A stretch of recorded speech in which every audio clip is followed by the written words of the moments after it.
Agora foi, não vai mais voltar atrás. É só pra frente, não termina nunca mais. Boneca Russa, meu 18º álbum, é um disco, é um clássico disco daquele disco de fim de relacionamento, um assunto tão caro à história da música popular. Então esse disco começa com essa história, com o fim de uma história, um fim de um casamento, e eu compondo as canções para dar conta desse término, né?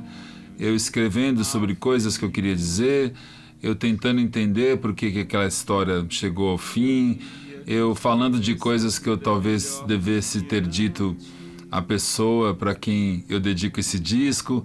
Enfim, é um processo de luto, né, por um fim de uma história, e também um processo de cura, né? Num instante não está mais aqui, e seu bloco não para pra mim, e eu te deixo escapar por um triz. Esse disco é um disco de término, é um disco de luto, então eu imaginei que seria um disco mais íntimo mesmo. As canções têm um teor muito íntimo, eu queria que o som também tivesse quase um som de uma conversa, né? Uma conversa com quem estivesse ouvindo. Alguma hora eu achei que pudesse ser um disco voz e violão, mas eu fiquei com medo de ficar muito depoimento, assim, muito íntimo demais. E eu pensei em chamar alguém para contribuir comigo. E eu chamei o Marcelo Cabral, que é meu parceiro de muitos anos, para fazer o baixo acústico. Conforme foi chegando o dia de gravar no estúdio, eu fiquei pensando, mas por que eu preciso do violão? Por que eu não posso somente deixar o baixo acústico? Ele usa pedais de efeito, ele usa pedais de loop, então ele bate na caixa do baixo acústico, enfim, ele faz uma quantidade de sons que muita gente ouve e quer saber quem mais está tocando no disco. E é apenas o Cabral. E uma outra coisa muito interessante, que eu acho que eu deixei, obviamente, com liberdade total para ele fazer os arranjos que ele quisesse, muitas das canções ele mudou o caráter delas. Então o disco, que a princípio seria um disco muito arrastado, né? Um disco muito triste, um disco de luto, algumas faixas o Cabral leva para outro lugar. Põe elas para frente, sem perder a gravidade, né? Sem perder a densidade, o caráter solene que o disco tem. Ai, quem me dera perder a glória e de memória ouvir você cantar. Eu sempre faço minhas canções acompanhado do meu violão, e como eu apresentei aqui para vocês. E é curioso, se você for ouvir o disco, o quanto essas canções transformam por causa do som, né? Porque é um baixo acústico, mas às vezes tem 3 ou 4 vozes. Então ele primeiro faz a primeira voz, pisa no pedal de loop, aí faz uma segunda voz, aí constrói uma cama sonora, e aí sim começa a música, ele tocando baixo por cima. Então tem toda essa camada que eu acho que também é uma espécie de metaforização também dessa dor, de vários... Tem sons muito agudos, sons muito estridentes, né? Quase como se metamorfoseando essa dor, né? Abra meu corpo, boneca russa, cave bem fundo até a ferida, enche de ar o pulmão e tussa o sangue da triste figura escondida. Boneca Russa é o nome de uma das canções, né?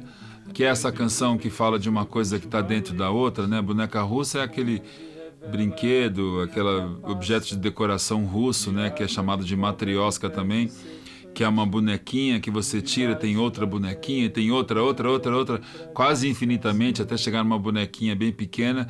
E isso para mim me pareceu uma imagem do que eu estava passando. Eu era a própria boneca russa, eu estava tirando pele, e debaixo da pele tinha outra pele para descascar, como diz a letra, e debaixo da luz, uma luz que não queria brilhar, e eu iluminando a minha dor, iluminando o meu sofrimento, e essa busca de se redescobrir, de encontrar uma outra pessoa. Então, né? E notando que debaixo de tudo ainda debaixo essa dor doendo. Então achei que essa metáfora da boneca russa, ela cabia bastante nessa investigação. Debaixo de tudo ainda, e ainda debaixo essa dor doendo.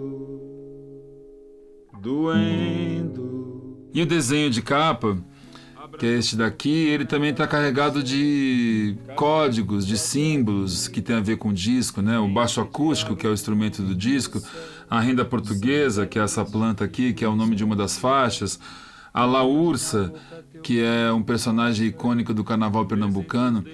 Cada um desses desenhos aqui, cada um desses objetos e dessas figuras, ela também representa a minha boneca russa. É como se eu, tirando a boneca russa, esses objetos fossem aparecendo. Por trás dessa voz, essa voz que não quer cantar. Fazia tempo que eu não tratava tão bem de um disco na hora de lançar. Eu sempre tenho uma relação muito íntima e muito profunda com a gravação dos discos. Mas eu confesso que nos discos anteriores, nos últimos discos, talvez até da última década, eu estava com um pouco apreço na hora de lançar. Eu simplesmente lançava. Eu fazia o disco que eu queria ter feito com todo carinho e botava no mundo. Eu acho que Boneca Russa eu quis anunciar de um modo mais íntimo. Então, antes de lançar o disco, eu mandei para muita gente e eu acho que isso surtiu efeito. Porque eu acho que esse disco, apesar dele ser pessoal e, sem sombra de dúvida, o disco mais pessoal que eu já fiz na vida, até por isso mesmo ele encontra eco em outras pessoas, né? São canções que tratam do tempo, sobretudo. E eu acho que elas estão sendo muito bem recebidas e compreendidas por quem está ouvindo.